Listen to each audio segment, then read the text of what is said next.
Hey guys, someone asked me on Patreon to show him how to fill that area on this GPU model he's making, so today's video is going to be quick. As usual, don't forget to join the Discord server if you need some help on your projects. You can also join my Patreon for more content.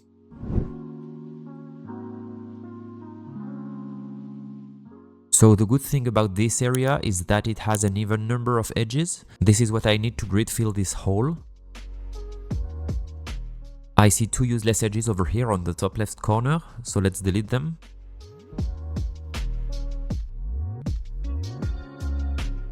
If I select the border and add a grid fill, Blender doesn't give me a clean result. That's because this shape has 5 corners, so Blender doesn't know how to fill that properly. Instead, you can do this.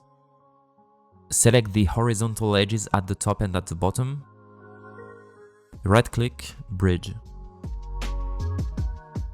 Then select this border and deselect these 3 edges.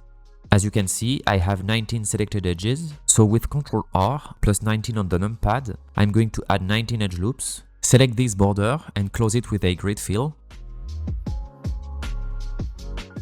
I'm pressing GG to slide this vertex along this edge. Now you can select this hole, add a grid fill, and it should give you a better result than before.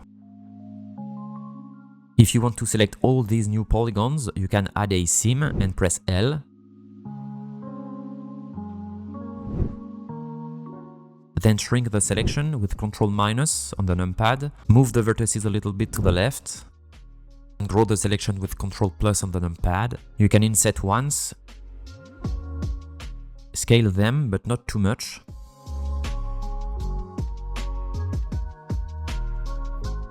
Then right-click, Smooth Vertices.